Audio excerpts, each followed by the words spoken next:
오늘은 내솔라구역 인덕원 퍼스비의 분양 및 임장을 해보도록 하겠습니다. 인덕원역에서 인덕원 퍼스비의 현장까지 도보로 이동하는 임장이니 꼭 끝까지 시청해주세요. 내솔라구역 인덕원 퍼스비엘은 의왕시 내손동에 위치한 총 14개동 2180세대 대규모 단지입니다. 건설사는 대우건설, GS건설, 롯데건설 3사 컨소시엄 단지입니다. 평형은 3구 타입은 임대이고 4구 타입, 5구 타입, 7사 타입, 8사 타입으로 국민주택 규모 이하로 구성된 전형적인 단지입니다. 3구 타입 임대는 거실, 침실로 구성되어 있고 4구 타입은 계단식 3베이로 구성되어 있습니다. 5구 타입은 3베이 구조로 된 전형적인 타입입니다. 다음은 7사 타입입니다. 동구조가 탑상형으로 구성된 3베이이며 특히 주방이 외부와 연결되지 않아 환기에 신경을 써야 할 듯 합니다.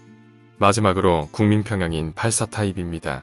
호베이 형태로 침실 1의 팬트리와 상대적으로 큰 알파룸으로 구성되어 있습니다. 이번 분양은 2180세대 중 일반 분양 586세대이며 입주는 2026년 6월로 약 40개월의 공사기간입니다. 분양 공고 일정 및 청약 일정은 예상 4월 15일, 25일로 보입니다. 모델 하우스 위치는 공사 현장 내가 아닌 비산동에 위치하고 있습니다. 공사 현장을 보니 이주하여 철거는 완전히 진행된 상태이며 현재 토목 공사 중입니다. 그러면 인덕원 퍼스비엘 단지로 임장을 시작해 보도록 하겠습니다. 우선 지하철로 4호선 2번 출구로 나와서 단지까지 도보로 이동해 보겠습니다. 네이버 지도에서 보듯이 지하철에서 인덕원 퍼스비엘 단지까지는 도보 약 30분 정도 소요되는 위치로 보입니다. 인덕원역에 대해서도 잠시 보면 현재는 4호선만 정차하는 역이지만 추후 월판선과 동탄 인덕원선, 또한 동의선과 마지막으로 GTX 신호선 등 교통의 복합역이 될 것입니다. 현재는 이곳 인덕원역과 5분 거리에 위치한 인덕원 삼성아파트도 20% 이상 하락하여 투자자들의 관심을 가져볼 만한 단지로 보입니다. 인덕원역은 왼쪽을 보면 아직은 유흥가도 존재하지만 교통의 중심지로 바뀌면 상업복합단지로 탈바꿈 할 것으로 기대됩니다. 이제는 도보로 이동해 보겠습니다. 저 멀리 하기천이 보이고 있습니다. 하기천은 안양과 의왕을 잇는 실개천입니다. 안양시민과 의왕시민들의 휴식 공간과 운동 코스로도 모두가 이용하는 내천입니다. 그러면 하기천을 걸어가 볼까요? 오른쪽은 인덕원 대우아파트와 건너편은 홍덕론자의 대명사격인 인덕원 엘센트로가 자리 잡고 있네요. 좀 더 이동해 보겠습니다. 왼쪽 오른쪽 모두 아파트촌으로 이루어져 있습니다. 이제 인덕원 퍼스비엘 현장이 보입니다. 걸어와 보니 단지의 입구까지는 약 20분 이상이 걸리며 뒷동이 자리 잡은 84타입까지는 30분 이상이 걸립니다. 역까지 출근 시간대는 도보로는 다소 어려워 보이며 버스 등 교통편을 이용하여야 할 듯 합니다. 그러면 단지 연수를 따라 왼쪽에서 오른쪽으로 이동해 보겠습니다. 하기천 반대편은 추후 임대 아파트가 들어설 계획입니다. 그리고 저 멀리에는 청계역이 들어설 자리이죠. 청계역인 월판선에 대해서도 잠시 확인해 보겠습니다. 월급 한유 복선 전철은 2026년 4월 25일까지 완공될 예정인 대한민국의 중요한 교통사업입니다. 이 철도는 동서철도의 일부로 수인선인 신안산선과 철도를 공유하고 있어 경기 서남부에서 서울 중심부까지 이동시간이 단축될 것으로 기대됩니다. 좀 더 아래로 이동해 보도록 하겠습니다.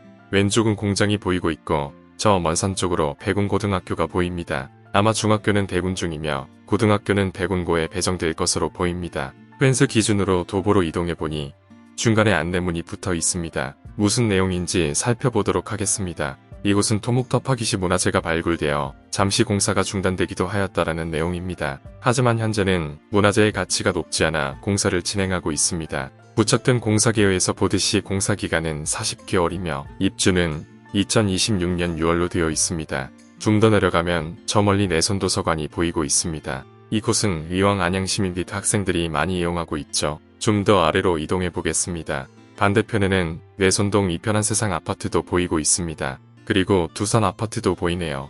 이제 왼쪽에서 오른쪽으로 걸어서 단지 임장을 마쳤습니다. 도보로 상당한 시간이 걸리는 대단지입니다. 오는 길은 의왕 인덕원 엘센트로 단지 주위도 보도록 하겠습니다. 임장을 하고 느낀 점을 주관적으로 평가해 보겠습니다.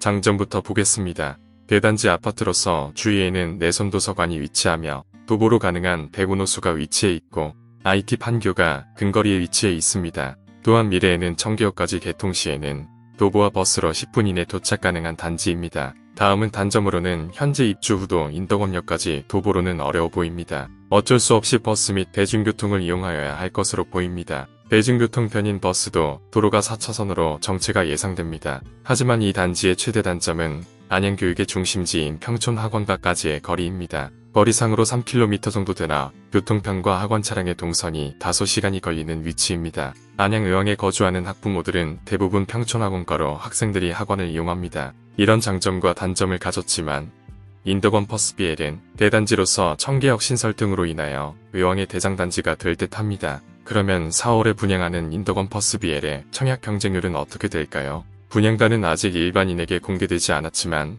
평당 2,900만원을 예상하며 옵션 포함하면 약 3,100만원 정도로 추정되고 있습니다. 평당 3,100만원을 주의 의왕 엘센트로 거래 가격으로 비교해 보겠습니다. 위치적으로는 인덕원 프루지오 엘센트로가 우위에 있다고 보여지며 현재 이 단지의 매매가는 약 10억 2천이며 이는 평당 약 3천만원의 시세를 형성하고 있는 것으로 파악됩니다. 또한 11월 후분양 입주 단지인 평촌 센텀퍼스트의 84타입과 비교하면 평촌 센텀퍼스트는 평당 2,880만원인 9억 7천대와 인덕원 퍼스비엘은 평당 3,100만원이면 약 10억 5천만원입니다. 비교하여 본 결과 인덕원 퍼스비엘이 약 8천만원이 높을 것으로 보입니다. 과연 집값 하락 시점에 이 평당 분양가로 인덕원 퍼스비엘이 분양에 성공할 수 있을지 주목됩니다. 여기까지 시청해주셔서 감사합니다.